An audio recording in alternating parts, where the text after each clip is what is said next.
ፕሮፌሰር ይቅርታ፣ በስሌቶ በሶስተኛው መስመር ላይ ስተት ያለ ይመስለኛል።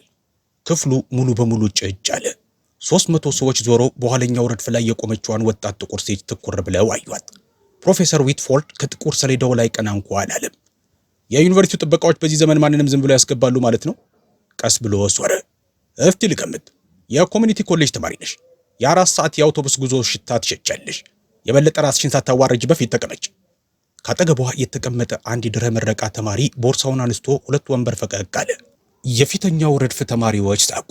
አንዱ ስልኩን አውጥቶ መቅረጽ ጀመረ። በሶስተኛው ረድፍ ላይ የተቀመጠች አንዲት ሴት ሁሉም ሰው ሊሰማው በሚችል ድምፅ በሹክሹክታ እንዲህ አለች። ይቺ ደግሞ ማናት? እዚህ ውስጥ አንድም ሰው አልተከላከለላትም።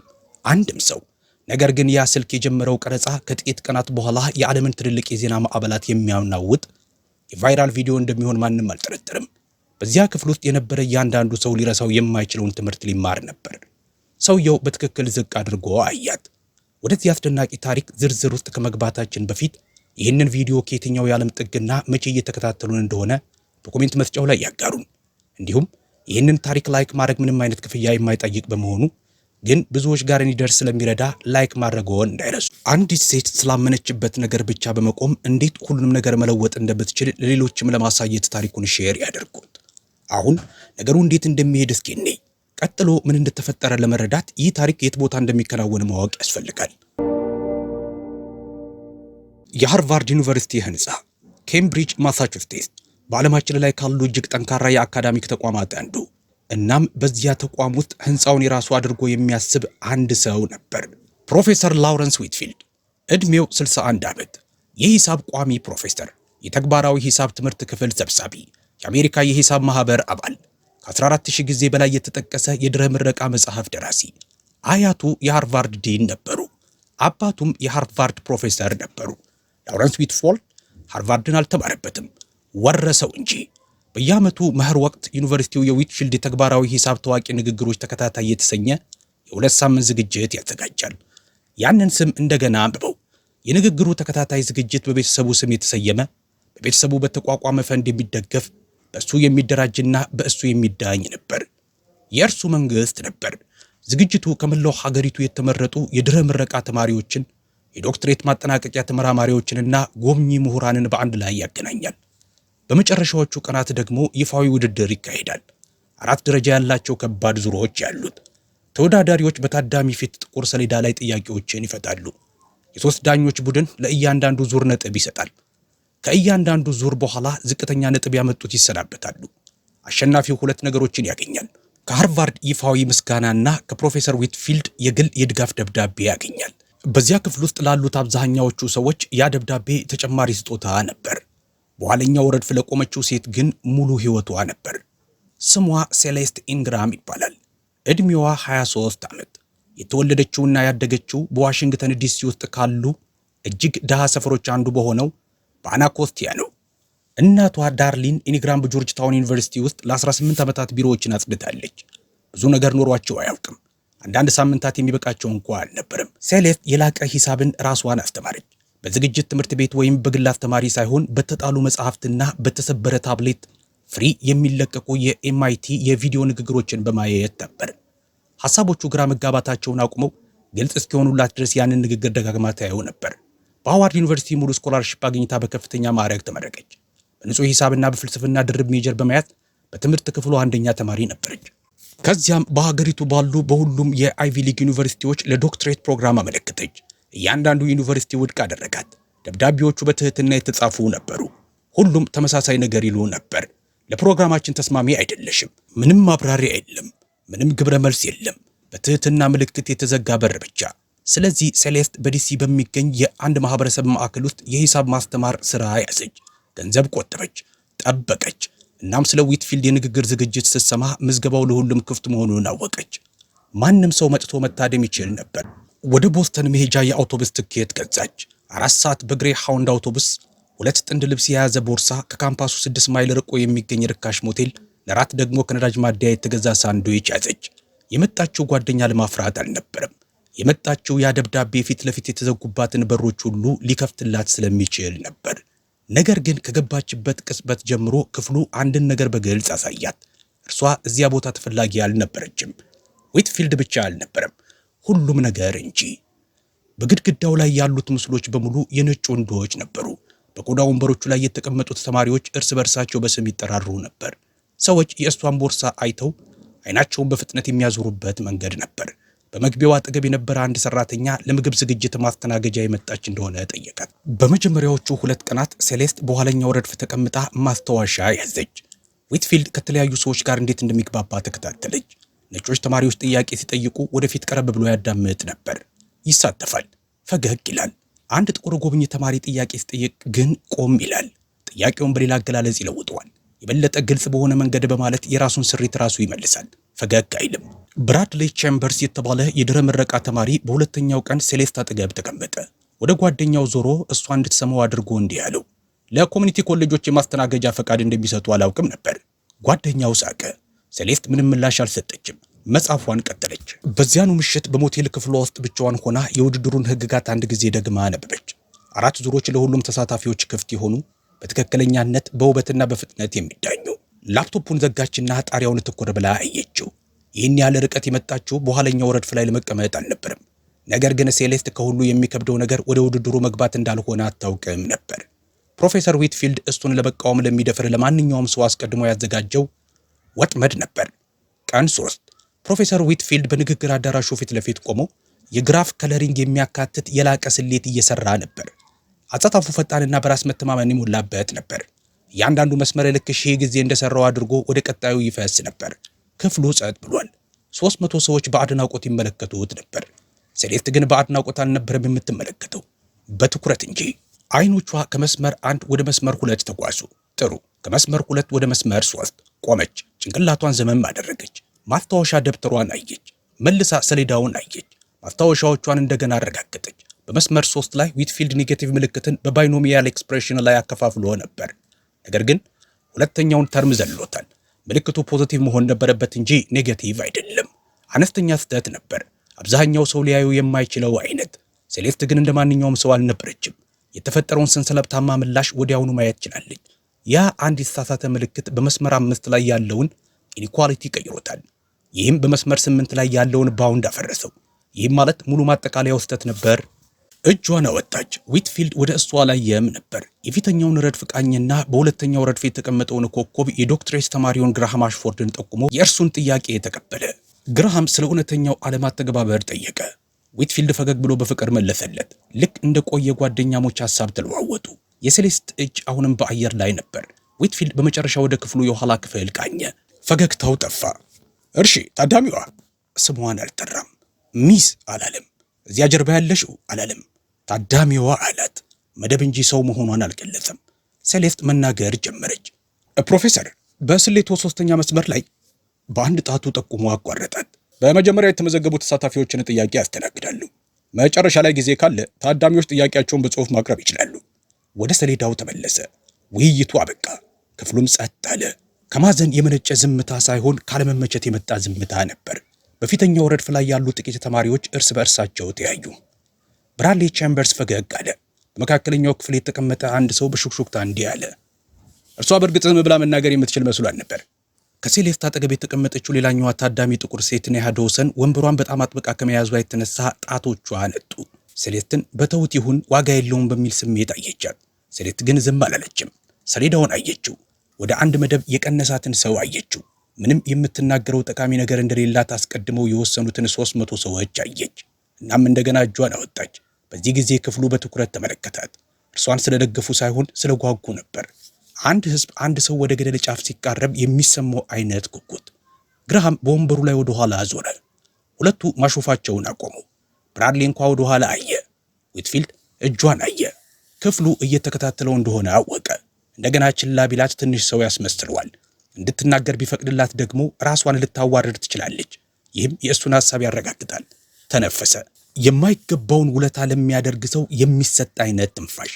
መልካም ቀጥይ። ሴሌስት ቆመች።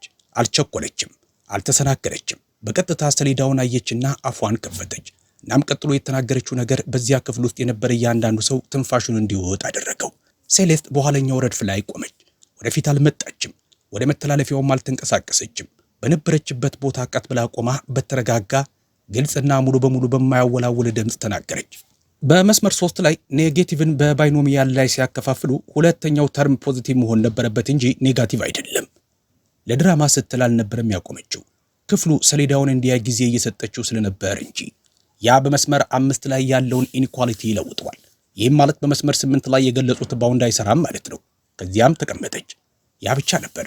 3 አረፍተ ነገሮች፣ ምንም ማብራሪያ የለም፣ ምንም ይቅርታ የለም፣ ተሳትቼ ሊሆን ይችላል የሚል ነገር የለም። ያየችውን ተናገረችና ተቀመጠች። ክፍሉ ወዲያውኑ ምላሽ አልሰጠም። ዝምታ ሰፈነ። የትህትና ወይም የክብር ዝምታ አልነበረም። የ300 አእምሮዎች በአንድ ጊዜ ሂሳብ መስራት ዝምታ ነበር። በክፍሉ ውስጥ የነበረው እያንዳንዱ ጭንቅላት ወደ ሰሌዳው ዞረ። አይኖች ወደ መስመር 3 ተጓዙ። ጣቶች የኔጌቲቭ ምልክቱን ተከተሉ።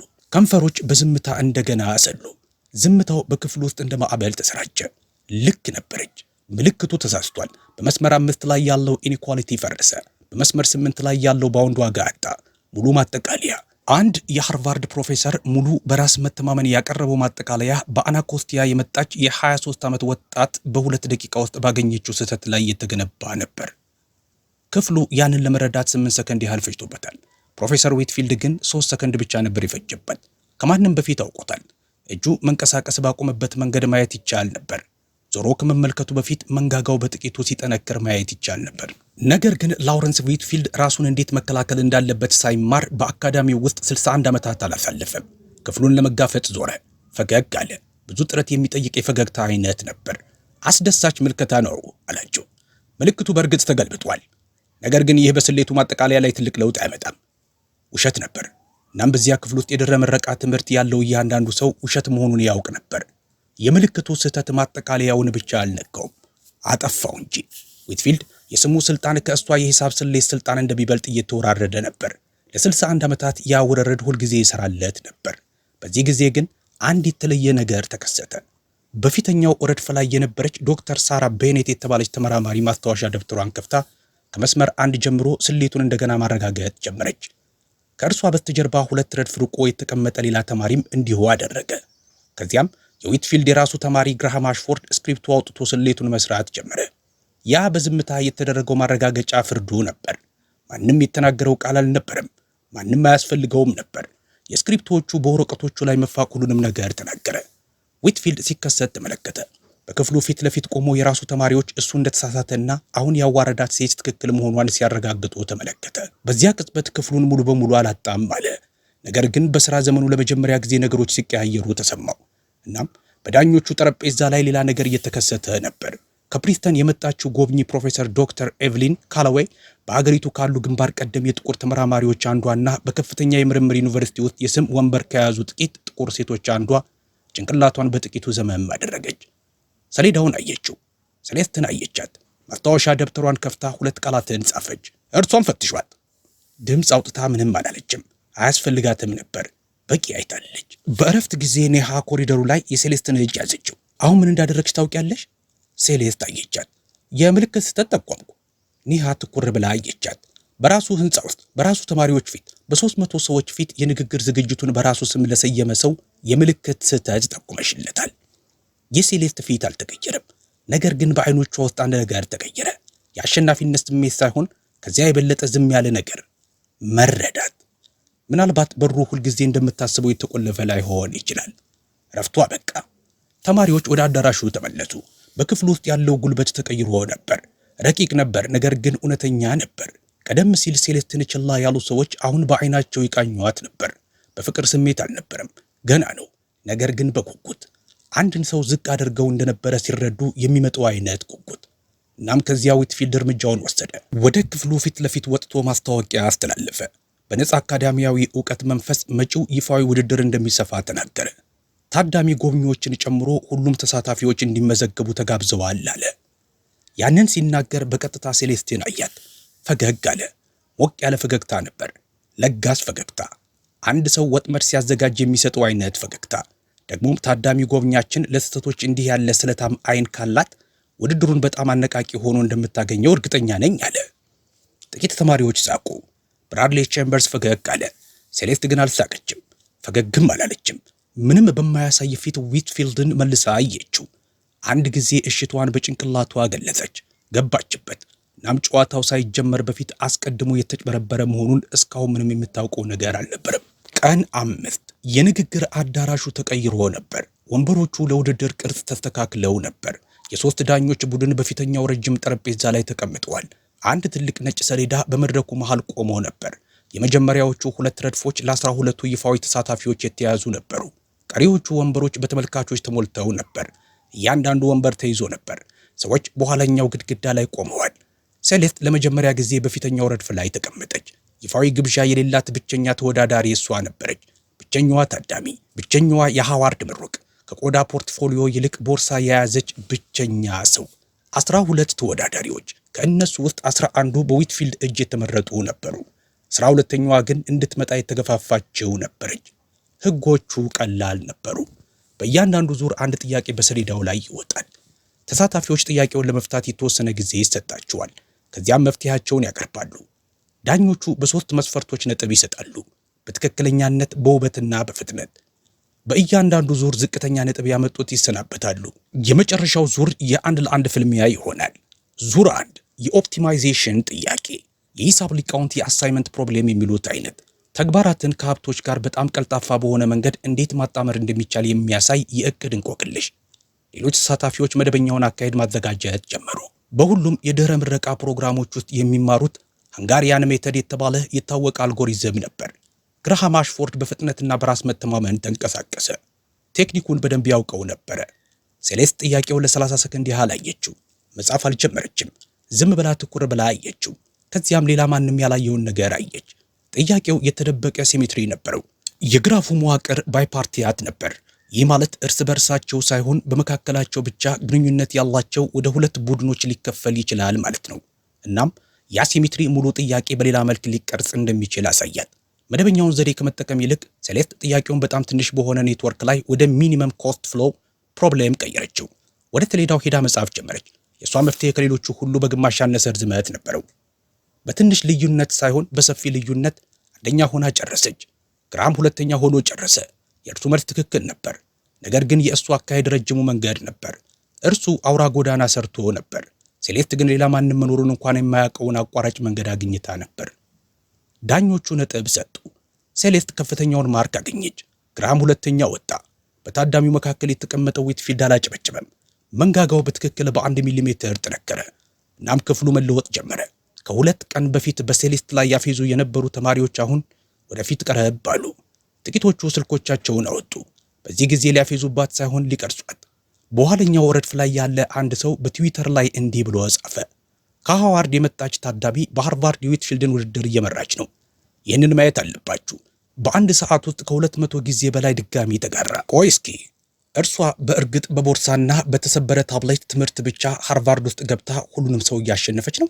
የሂሳብ ስሌቱ ስለራሱ ስለሚናገር ማንም የሚለው ነገር የለም። አዎ እሱ ራሱ ይመሰክራል። እነርሱ ግን አሁንም እንደምንም የሌላት አድርገው ያዩዋታል። አይ ይህ አስደናቂ ነው። በዙሮች መካከል ከበስተጀርባ አንድ ነገር ተከሰተ። ዊትፊልድ በእረፍት ጊዜ ዳኞቹን ቀረባቸው። የቀሩት ጥያቄዎች በንድፈ ሐሳባዊ ጥልቀታቸውን እንዲጨምሩ ሐሳብ አቀረበ። ያ ምክንያታዊ ይመስላል፣ ግን አልነበረም። ሚስጥራዊ ምልክት ነበር። ልዩ መብት ባላቸው የሃርቫርድ ሴሚናሮች ውስጥ ብቻ የሚጋሩትን፣ ከሃርቫርድ ውጭ ያለ ተማሪ በፍጹም ሊያያቸው የማይችላቸውን የቅርብ ጊዜ የምርምር ውጤቶች የሚጠይቁ ጥያቄዎችን ማቅረብ ማለት ነበር። ዶክተር ካልድዌይ አስተዋለች። አልተቃወመችም። ገና ነው። ነገር ግን እየተከታተለች ነበረ። እናም በጣም ጥንቃቄ የተሞላበት መዝገብ መያዝ ጀመረች። በዚህ መሃል ሴሌስት በኮሪደሩ ላይ ከቦርሳዋ ያወጣችውን ግራኖላ ባር እየበላች ነበር። ስለምን እየተወራ እንደነበር ምንም የምታውቀው ነገር አልነበረም። ህጎቹ በዝምታ በእሷ ላይ እየተቀያየሩ መሆኑን አታውቅም ነበር።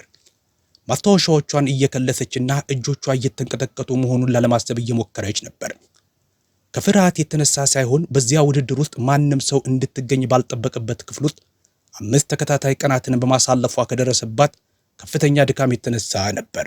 ኔሃ ኮሪደር ላይ የሴሌስትን እጅ አግኝታ አጠገቧ ተቀመጠችና ለረጅም ጊዜ ዝም አለች። ከዚያም እነሱ ለአንቺ ሊመጡብሽ እንደሆነ ታውቂያለሽ አይደል አለቻት። ሴሌስት አየቻት። አውቃለሁ። እና አሁንም ይሄንን ለማድረግ ትፈልጊያለሽ? ከመጀመሪያው ዙር በኋላ ለማቋረጥ ብዬ አይደለም 4 ሰዓት በአውቶቡስ የተጓዝኩት። ኔሃ ልትስቅ ምንም አልቀራትም ነበር። ነገር ግን የሚቀጥለው ዙር ከመጽሐፍ የተወሰደ መደበኛ ጥያቄ አይሆን። የነጥብ አሰጣጡም ቢሆን የሚመስለውን ያህል አይሆንም። ምክንያቱም ሴሌስት በኮሪደሩ ላይ ግራኑላ ባር እየበላች በነበረችበት ቅጽበት ፕሮፌሰር ዊትፊልድ እሷ እያሸነፈችበት ያለው ጨዋታ በፍጹም ልታሸንፍበት የማትችልበት ጨዋታ እንዲሆን በአንድ ክፍል ውስጥ ሆኖ እያሴረ ነበር። ዙር 2 ጥያቄው በሰሌዳው ላይ ወጣ። የሚከተለውን አረፍተ ነገር አስረዱ የሚል ነበር። ከእርሱ በታች ደግሞ ስለ ኮኔክትድ ግራፍስ የተለየ ባህሪ የሚያሳይ የሂሳብ መላምት ተጽፎ ነበር። ቀጥተኛ ጥያቄ ይመስል ነበር። በክፍሉ ውስጥ የነበረ እያንዳንዱ ተወዳዳሪ ጠመኔውን አንስቶ ማረጋጋጫውን መስራት ጀመረ። ግራሃም በፍጥነት እየጻፈ ነበር። ሌሎች 2 የዶክትሬት እጩዎች በጥንቃቄና በስልት ደረጃ በደረጃ እየሰሩ ነበር። ከጠመኔው ድምፅ በስተቀር ክፍሉ ጭጭ ያለ ነበር። ሴሌስት ግን ጠመኔዋን አላነሳችም። በሰሌዳው ፊት ለፊት ቆማ የተጻፈውን መላምት ትኩር ብላ አየችው። 90 ሰከንዶች አለፉ። ከተመልካቾች መካከል ሰዎች በሹክሹክታ ማውራት ጀመሩ። ብራድሊ ቼምበርስ አጠገቡ ወዳለው ሰው ጠጋ ብሎ በመጨረሻ ጣሪያዋ ላይ የደረሰች ይመስላል አለው። ነገር ግን ሴሌስት አልተቸገረችም ነበር። እያሰበች ነበር። የምታስበው ነገር ደግሞ በክፍሉ ውስጥ ያለ ሌላ ማንም ሰው ያላስተዋለውን ነገር ነበር። የተጻፈው መላምት ስህተት ነበር። ሌላው ሰው ሁሉ ሊረጋገጥ የማይችልን ነገር ለማረጋገጥ እየሞከረ ነበር። በሌለ ከተማ ላይ መንገድ እየሰሩ ነበር። ሴሌስት ግን አየችው። በጥንቃቄ የተገናኙ 6 ቨርቴስስ ብቻ ያላቸው ትንሽ ግራፍ ከሰራህ ሙሉ መላምት እንደሚፈርስ አስተዋለች። ጠመኔውን አነሳች። ግራፉን 6 ነጥቦችንና በመካከላቸው ያለውን የተለየ የመስመር ቅርጽ ሳለች። ወደ ኋላ ፈቀቅ አለችና 5 ቃላትን ተናገረች። ይህ ተቃራኒ ምሳሌ ነው። መላምቱ ስህተት ነው። የዳኞች ቡድን ተወያዩ። ዶክተር ካላዌይ ግራፉን በቅርበት መረመረችው። እያንዳንዱን ግንኙነት አረጋገጠች። ጭንቅላቷን በአዎንታ ወዘወዘች። መላምቱ በእርግጥም ስህተት ነበር። 3 ተወዳዳሪዎች ወዲያውኑ ተሰናበቱ። መቼም እውነት ያልሆነን ነገር ለማረጋገጥ ሙሉ ጊዜያቸውን አባክነው ነበር። ሴሌስት ወደ ቀጣዩ ማለፏን አረጋገጠች። ነጥቦች ታወጁ። ሴሌስት 91 አገኘች። በጥቂቱ ፊቷን አኮሳተረች። ነገር ግን ምንም አላለችም። በዳኞቹ የመጀመሪያ ወረቀት ላይ የተጻፈው ነጥብ 98 እንደነበረ የምታውቅበት ምንም መንገድ አልነበረም። ከነጥብ ሰሌዳው ጠረጴዛ ጋር እስከሚታወጅበት ቦታ ድረስ ባለው መሃል አንድ ሰው ቀይሮት ነበር። 7 ነጥቦች ተሰረቁ። ወደዚህ ጉዳይ እንመለስበታለን። ዙር 3 ሰዓቱ መቁጠር ጀመረ። 3 ደቂቃ። ጥያቄው በተለየ የግራፍ መደብ ውስጥ ማክሲመም ኢንዲፔንደንት ሴት ማግኘትን የሚጠይቅ ነበር። በቀላል አገላለጽ የተገናኙ ነጥቦች ኔትወርክ ሲሰጥህ አንዳቸው ከሌላው ጋር በቀጥታ ያልተገናኙበትን ትልቁን የነጥቦች ቡድን ማግኘት ማለት ነው። 3 ደቂቃ ብዙ ጊዜ አይመስልም። ለዚህ አይነት ጥያቄ ግን ምንም እንደማለት ነው። ሌላው ተወዳዳሪ ወዲያውኑ ወደ ጥያቄው ገባ። ደረጃ በደረጃ መስራት ጀመሩ። ግራሃም ፈጣን ነበር። ስክሪፕቶ በጥንቃቄ ይንቀሳቀስ ነበር።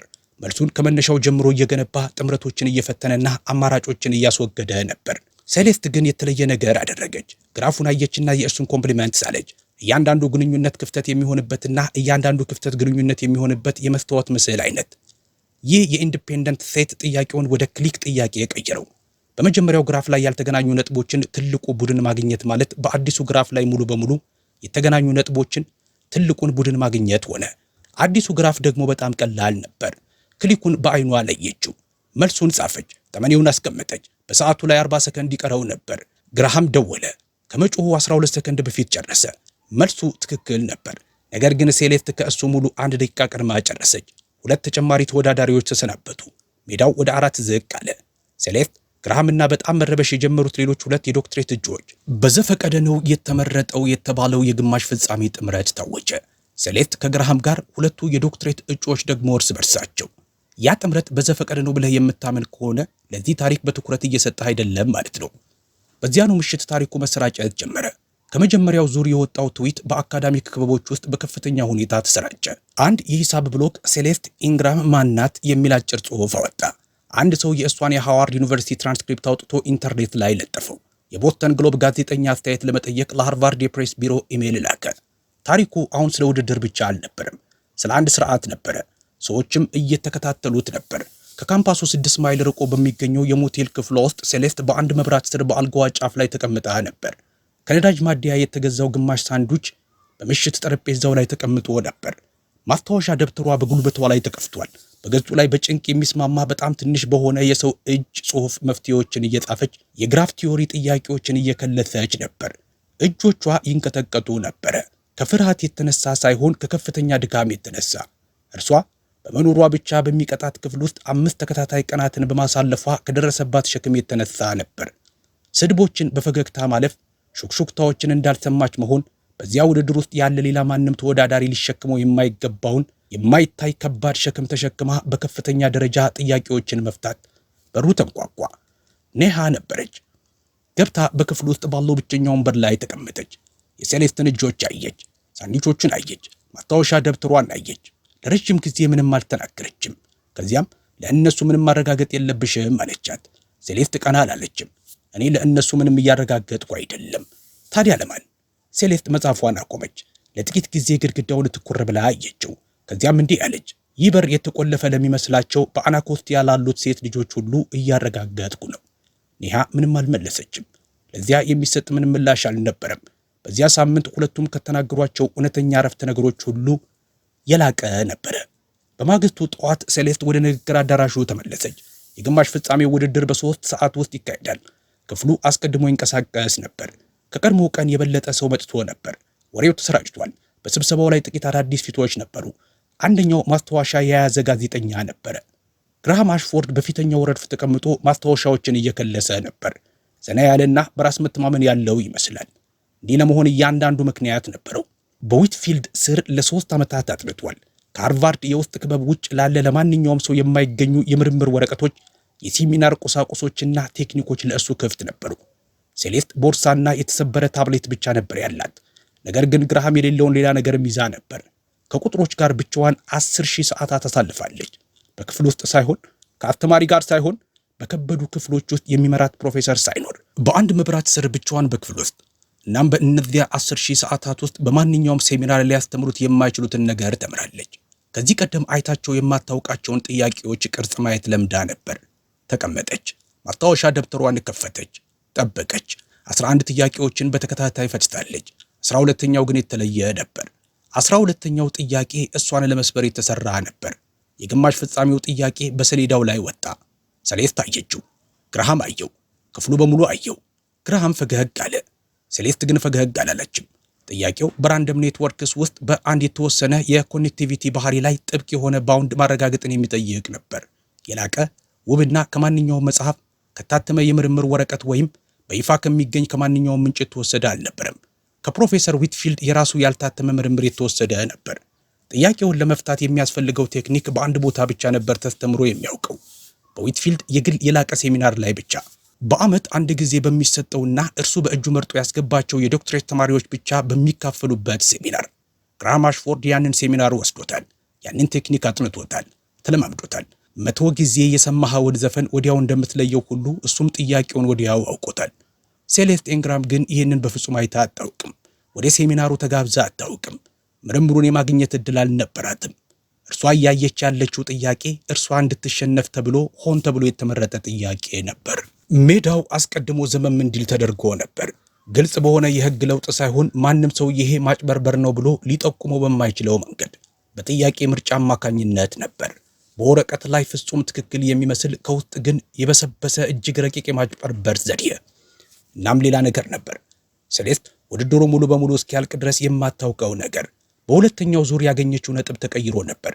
የእርሷ ትክክለኛ ነጥብ በዳኞቹ የመጀመሪያ የነጥብ ወረቀት ላይ የተጻፈው 98 ነበር።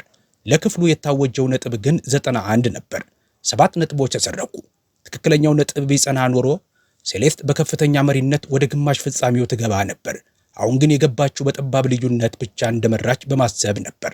2 ተንኮሎች፣ 2 የማይታዩ ግድግዳዎች፣ ሁለቱም በአንድ ሰው የተገነቡ።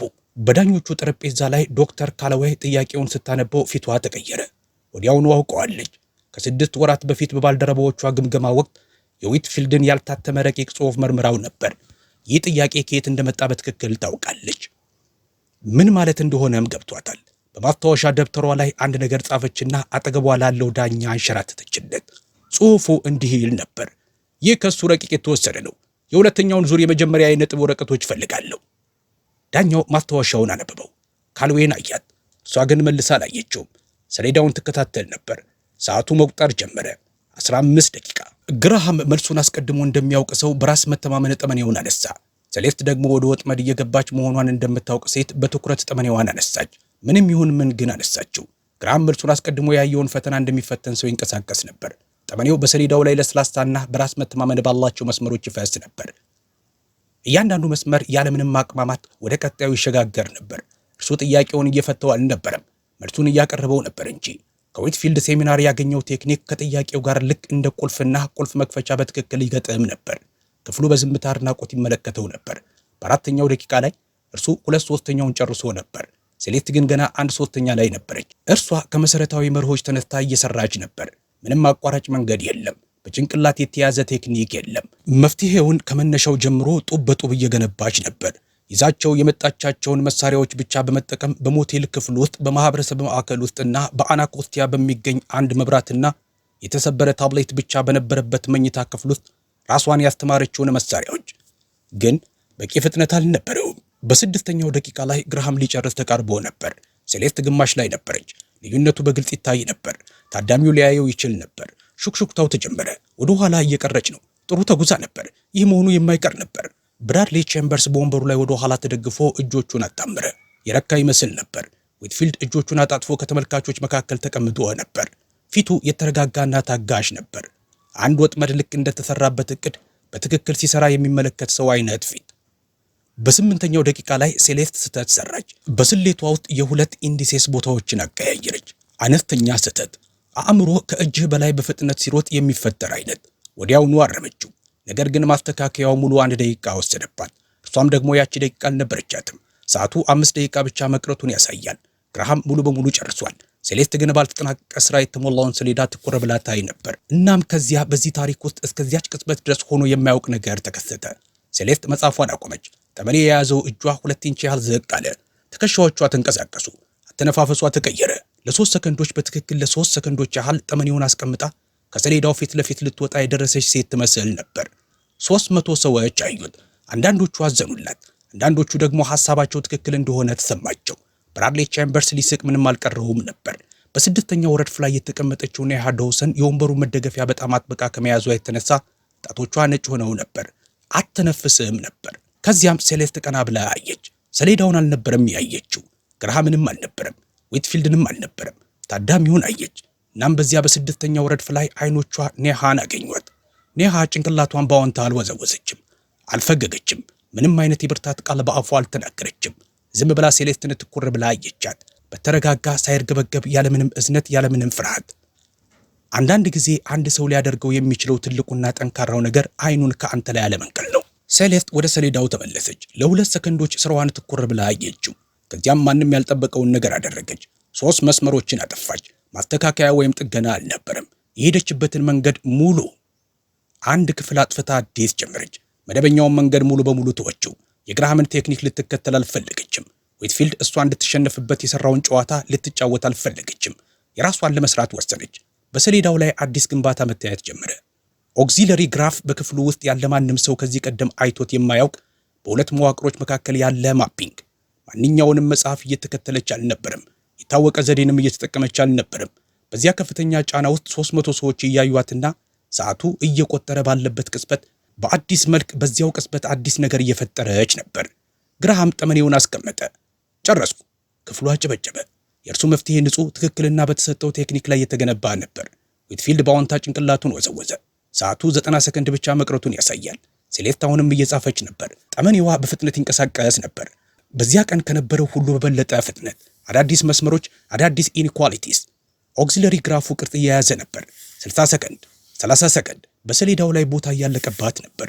ወደ ታችኛው ቀኝ ጥግ ጠጋ ብላ የመጨረሻውን መስመር ጻፈች። ትንሽ ግን ግልጽ የሆነ መስመር፣ ማረጋገጫውን ያጠናቀቀችው መስመር።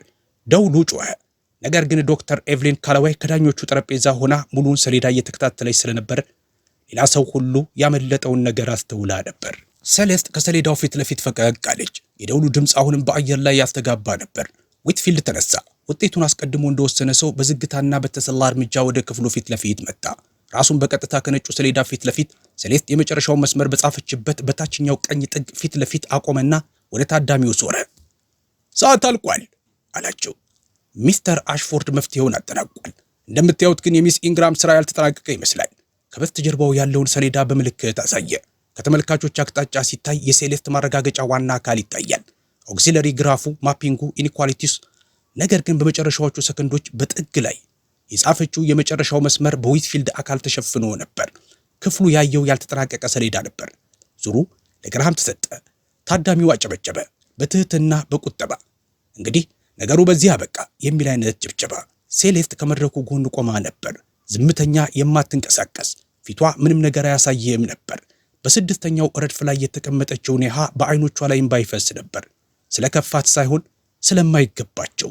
በክፍሉ ውስጥ የነበረው እያንዳንዱ ሰው የተጭበረበረ ጨዋታ ልክ እንዲያመጣ ተደርጎ የተሰራለትን ውጤት ሲያመጣ ዝም ብሎ ስለተመለከተ ነበር። ግራሃም ከሁለቱ ዳኞች ጋር እጅ ለእጅ ተጨባበጠ። ዊትፊልድ የመጨረሻውን ዙር ቅርጽ ለማወጅ እየተዘጋጀ ነበር። ታሪኩ ያበቃ ይመስል ነበር። በዚያ ክፍል ውስጥ የነበረ እያንዳንዱ ሰው እኔን ጨምሮ ነገሩ ያበቃ መስሎት ነበር። ከዛም ዶክተር ኤቭሊን ካላዌይ ተናገረች። ፕሮፌሰር ዊትፊልድ። ድምጿ ከፍተኛ አልነበረም፣ ከፍ አላደረገችውም፣ አያስፈልጋትም ነበር። ክፍሉን ጸጥ የሚያደርግ አይነት ድምፅ ነበር። በከፍታው ሳይሆን በስልጣኑ ምክንያት። በፕሪስተን 25 ዓመታት በመቶዎች የሚቆጠሩ የታተሙ የምርምር ወረቀቶች፣ በቁጥር ቲዮሪ ውስጥ በስሟ የተሰየመ ወንበር። ኤቭሊን ካላዌይ ስምህን ስትጠራ የምታደርገውን ነገር ታቆማለህ። ዊትፊልድ አቆመ። ከመቀጠሉ በፊት አለች ካላዌይ፣ የሚስ ኢንግራምን ሰሌዳ ማየት ፈልጋለሁ። ዊትፊልድ አይኑን ጠቀስ አደረገ። መፍትሄው ያልተጠናቀቀ ነው ዶክተር ካላዌይ፣ ሁላችንም አይተናል። እባክዎን ፍቀዱልኝ። ሁለት ቃላት ብቻ። ክፍሉ ጭጭ አለ። የቅድሙ አይነት ካለመመቸት የመጣ ዝምታ አልነበረም፣ የተለየ አይነት ዝምታ። በክፍሉ ውስጥ ያሉ 300 ሰዎች ሳይጠብቁት የነበረውን ነገር ሊመለከቱ እንደሆነ ወዲያውኑ የተገነዘቡበት ዝምታ። ካላዌይ ተነሳች። ወንበሯን ወደ ኋላ አቀፋችው። ከዳኞቹ ጠረጴዛ ተነስታ ወደ ነጩ ሰሌዳ ተራመደች። በክፍሉ ውስጥ ያለ እያንዳንዱ አይን ተከተላት። ዊትፊልድ ምንም አማራጭ አልነበረውም። የፕሪስተን ፕሮፌሰር፣ የአሜሪካ የሂሳብ ማህበር አባል፣ የአንድ ተወዳዳሪን ስራ ለመመርመር በይፋ ጠይቃለች። እምቢ ማለት የሚደብቀው ነገር እንዳለ ማመን ማለት ነው። ወደ ጎን ፈቀቅ አለ እና እርሱ ሲንቀሳቀስ የሰሌዳው የታችኛው ቀኝ ጥግ በግልጽ ታየ። ካላዌይ ከመስመር አንድ ጀመረች። በጣቷ የሴስተን ማረጋገጫ ተከተለችው። የኦክሲላሪ ግራፍ ግንባታውን፣ ባይጀክሽኑን፣ በመጀመሪያው ጥያቄ ኤጅ ሴትስ እና በአዲሱ መዋቅር ቨርቴክስ ካቨርስ መካከል ያለውን አንድ ለአንድ ማፒንግ፣ የፕሮባቢሊቲክስ ካውንቲንግ አርጊውመንቱን፣ እያንዳንዱን ደረጃ በቀደመው ላይ የተገነባ ንጹህ ምክንያታዊ ኦሪጂናል ነበር። ጣቷ የዋናውን ሥራ ማብቂያ ላይ ደረሰ። መሄዷን ቀጠለች። ወደ ታችኛው ቀኝ ጥግ ተንቀሳቀሰች። አቆመች። የመጨረሻውን መስመር አነበበችው። እንደገና አነበበችው። ከዚያም ወደ ክፍሉ ለመጋፈጥ ዞረች። 5 ሰከንድ የፈጀ ዝምታ። በእነዚያ 5 ሰከንዶች ውስጥ 300 ሰዎች ግራ ተጋብተው ነበር። ግራም ፊቱን አኮሳትሮ ነበር። የዊትፊልድ ፈገግታ ልክ እንደማይገጥም ማስክ በፊቱ ላይ ቀዝቅዞ ቀርቷል። ኔሃ መተንፈስ አቁማ ነበር። ሴሌስት አልተንቀሳቀሰችም ነበር። 5 ሰከንዶች ግን እንደ 5 ደቂቃ ረዘሙ። ከዚያም ካላዌይ ተናገረች። ማረጋገጫው ሙሉ ነው። ወደ ጥጉ ጠቆመች። የመጨረሻው መስመር እዚህ አለ። ሰዓቱ ከመጠናቀቁ በፊት በመጨረሻዎቹ ሰከንዶች ውስጥ የተጻፈ። ቆም አለች። ሰሌዳውን አንድ ጊዜ ደግማ አየችው። ከዚያም እንዲህ አለች።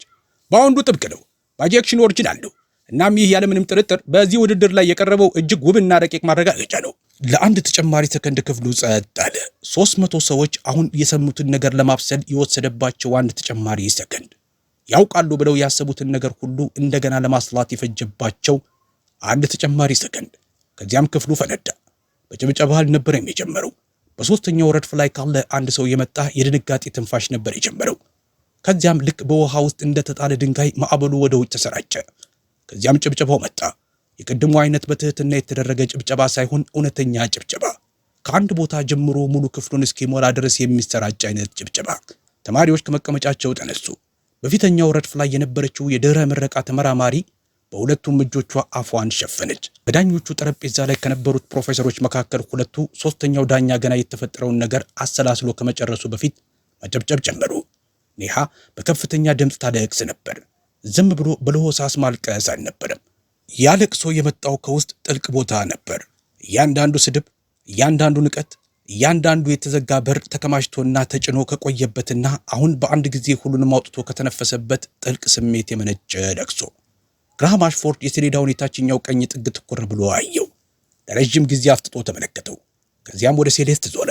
በፊቱ ላይ ምንም አይነት የቁጣ ወይም የቅሬታ ስሜት አይታየም ነበር። እርሱ የሚመስለው እሱ ራሱ በፍጹም ሊያደርገው የማይችለውን ነገር ሌላ ሰው ሲያደርግ ተመልክቶ የተደነቀ ሰውን ነበር። ማጨብጨብ ጀመረ። ረድፉ ላይ መጀመሪያ በቆመው የተነሳው ሰው እሱ ነበር። ዊትፊልድ ግን አላጨበጨበም፣ አልቆመምም። ከመድረኩ ጎን ቆሞ የሰሌዳውን ጥግ ይመለከት ነበር። እሱ ራሱ ፊት ለፊት ቆሞበት የነበረውን ጥግ፣ የእርሷ መፍትሄ አልተጠናቀቀም ብሎ ሲያውጅ ጋርዶት የነበረውን ያንን ጥግ፣ የመጨረሻው መስመር እዚያ መኖሩን አስቀድሞ ያውቅ እንደነበር የሚያውቀው እርሱ ራሱ ብቻ ነው። ነገር ግን 300 ሰዎች እሱ የት ቆሞ እንደነበር አይተዋል። 300 ሰዎችም ይህንን ለዘላለም ያስታውሳሉ። ሴሌስት አላከበረችም። እጇን ወደ ላይ አላወዛወዘችም፣ አላለቀሰችምም። ለአንድ 2 ሰከንድ ያህል አይኖቿን ጨፈነች። ስትከፍታቸው ሰሌዳውን አየች። ታዳሚውን አልነበረም ያየችው፣ ዊትፊልድንም አልነበረም፣ ካሜራዎቹንም አልነበረም። የራሷን ስራ ነበር ያየችው።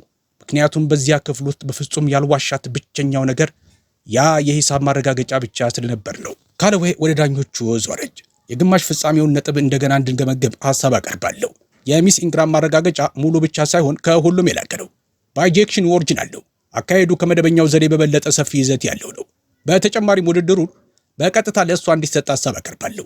የመጨረሻው ዙር ሊጨምር የሚችለው አዲስ ነገር የለም። ዳኞቹ 3-0 በሙሉ ድምፅ አጸደቁት። ሴሌስት ኢንግራም የዊትፊልድ ውድድር አሸናፊ ሆነች። ግራም እጇን ጨበጣት። ያ ባይጀክሽን እኔ ከዚህ ቀደም በፍጹም አይቼው የማላውቀው ነገር ነው። ከየት የመጣ ነው? ሴሌስት አየችው።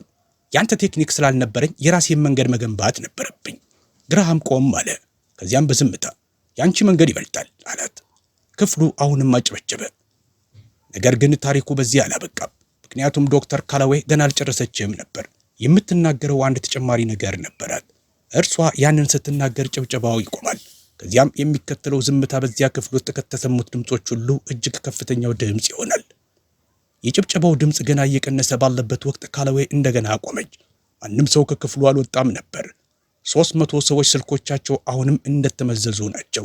አንዳንዶቹ አሁንም እየቀረጹ ነው። 2 ሰነዶችን ይዛ ወደ መድረኩ መሃል ተራመደች። ከመጨረሳችን በፊት ሊመዘገብ የሚገባው አንድ ጉዳይ አለ።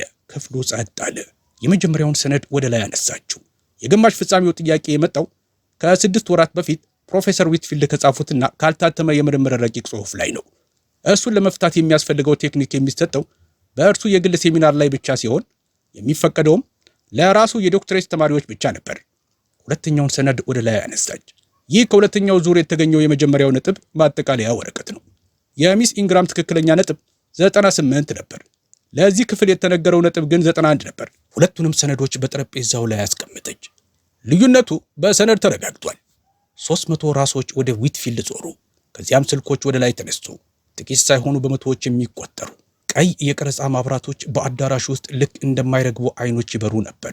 ዲን ሃሮልድ ፕሬስኮት ከ5ኛው ረድፍ ተነሳ። ስልኮቹን አየ። በ3ኛው ረድፍ ላይ ማስታወሻ የሚጽፈውን የቦስተን ግሎብ ጋዜጠኛ ተመለከተ። የዊትፊልድ የንግግር ዝግጅት ተከታታይ በአካዳሚክ ታማኝነት ቢሮ ምርመራ እስኪደረግበት ድረስ ወዲያውኑ ታግዷል። ፕሮፌሰር ዊትፊልድ የትምህርት ክፍሉ ሰብሳቢነትን ጨምሮ ከሁሉም የአስተዳደር ኃላፊነቱ ተነስተዋል። ከዛሬ ጀምሮ ይጸዳል። ቆም አለ። በተጨማሪም የሚስብ ምስጋና እናውቅና ለሚስ ኢንግራም ይገባታል ብዬ አምናለሁ። ፕሮፌሰር ዊትፊልድ። እያንዳንዱ ካሜራ ወደ አንዱ ሰው ተጠቆመ። ዊትፊልድ ቆመ። ፊቱ አመድ መስሎ ነበር። አፉን ከፈተ፣ መልሶ ዘጋው፣ እንደገና ከፈተው። ሚስ ኢንግራም ይቅርታ ይገባሻል። ውድድሩ በፍትሐዊነት መከናወን ነበረበት፣ አልተደረገም። ያ የኔ ኃላፊነት ነው። ቃላቱ ልክ በኃይል ተጎትተው የሚወጡ ይመስሉ ነበር። ነገር ግን በይፋ ተናገራቸው፣ ተቀረጹ፣ በፍጹም ሊሻሩ አይችሉም። በ6 ሰዓታት ውስጥ ቪዲዮ 2 ሚሊዮን እይታዎችን አገኘ። ጠዋት ላይ ታሪኩ በቦስተን ግሎብ፣ በኒውዮርክ ታይምስ እና በሲኤንኤን የፊት ገጽ ላይ ወጣ። 3 የቀድሞ ተማሪዎች ተመሳሳይ ታሪኮችን ይዘው ቀረቡ። አሳታሚው የመጽሐፉን ህትመት አቆመ። የንግግር ግብዣዎች በሙሉ ጠፉ። የ61 ዓመታት ክብርና ዝና በ61 ሰዓታት ውስጥ ተናደ። ሃርቫርድ የቋሚ ፕሮፌሰርነት ማዕረግ ያላቸውን መምህራን በቀጥታ አያባረርም፣ ዝም ብሎ የማይታዩ እንዲሆኑ ያደርጋቸዋል እንጂ። ከ2 ቀናት በኋላ የንግግር አዳራሹ ባዶ ነበር። ሴሌስት ጥላው የሄደችውን ማስታወሻ ደብተር ለመውሰድ ተመለሰች። ክፍሉ ጭጭ ያለ ነበር። ወንበሮቹ ባዶ ነበሩ። መብራቶቹ ደብዝዘው ነበር። ነገር ግን ነጩ ሰሌዳ አሁንም እዚያው ነበር። የእርሷ ማረጋገጫ በላዩ ላይ ነበር። ማንም አላጠፋውም ነበር። እርሷ ብቻዋን አልነበረችም። ዊትፊልድ ከሰሌዳው ፊት ለፊት ቆሞ ነበር። ትዕይንት ሳያሳይ፣ ንግግር ሳያደርግ ዝም ብሎ ቆሞ የእርሷን ስራ ይመለከት ነበር። የሙያ ህይወቱ ፈርሷል። ቤተሰቡ በገነባው የንግግር ዝግጅት ላይ ስሙ ተነስቷል። ቢሮው ሌላ ሰው ተሰጥቷል። ነገር ግን በአሁኑ ቅጽበት በፊቱ ላይ ከእነዚህ ነገሮች መካከል አንዳቸውም አይታየውም ነበር። ዝም ብሎ ሂሳቡን ይመለከት ነበር። የእግሯን ኮቴ ሰምቶ ዞረ። ሚስ ኢንግራም፣ ያ ባይጀክሽን፣ ያንን ቴክኒክ የት ተማርሽው? አልተማርኩትም፣ እኔው ራሴ ነኝ የሰራሁት። ረጅም ቆምታ። በዚህ ታሪክ ውስጥ በሁለት ሰዎች መካከል የተፈጠረ እጅግ ረጅሙ ዝምታ ነበረ። ምንም ካሜራ የለም፣ ምንም ታዳሚ የለም፣ ምንም ትዕይንት የለም። ዝም ብሎ አንድ ወንድና አንዲት ሴትና በሰሌዳ ላይ ያለ ማረጋገጫ። አዎ ራስሽ እንደሰራሽው ማየት እችላለሁ።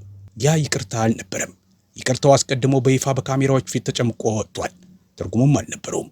ይህ ግን የተለየ ነበር። ይህ እሱ ራሱ በፍጹም ሊጽፈው በማይችለው ማረጋገጫ ፊት ለፊት ብቻውን የቆመ ሰው። ስለ እሷ ተሳስቶ እንደነበር ለእሷም ለራሱም የሚያምንበት ቅጽበት ነበር። ሴሌስት በኮሚቴ የተገመገመውን የድጋፍ ደብዳቤ አገኘች። ለሶስት የዶክትሬት ፕሮግራሞች አመለከተች። በሶስቱም ተቀባይነት አገኘች። እርሷ ግን ኤምአይቲን መረጠች። ሃርቫርድን አልነበረም። በመጨረሻ በሩን የከፈተላትን ተቋም አልመረጠችም። ከመነሻው ጀምሮ የፈለጋትን ተቋም መረጠች እንጂ። ወደ ዲሲ በሚመልሳት አውቶቡስ ውስጥ ሆና ለኔ ደወለችላት። ምን ይሰማሻል? ሴሌስት ለጥቂት ጊዜ አሰበች። በሩ በፍጹም ተቆልፎ አያውቅም ነበር የሚል ስሜት ነው የሚሰማኝ። እኛ ዝም ብለን መያዣውን ማየት አልቻልንበትም ነበር እንጂ። እውነተኛ ወሬ። ይህ ታሪክ ለኔ የተለየ ስሜት ነው የሚሰጠኝ። ምክንያቱም ሴሌስት አልተከራከረችም፣ አልለመነችምም። ዝም ብላ መጣችና ስራዋ ራሱ እንዲናገር አደረገች። እርሷን ሊያጠፋት የሞከረው ሰው ግን አዎ፣ ሁሉም ሰው በምትኩ እሱን እንዲያየው ሆነ። እናም ዋናው ነገር እዚያ ላይ ነው። እውነት ልትጋርደው ትችላለህ፣ ልታቆመው ግን አትችልም። ይህ ታሪክ አንድን ሰው ካስታወሰህ፣ ዓለም ገና ተሰጥኦውን ያላየለትን አንድ ሰው ካሰብክ ይህንን ታሪክ ላክለት። እናም እንደዚህ ያሉ ተጨማሪ ታሪኮችን የምትፈልግ ከሆነ ሰብስክራይብ አድርግ።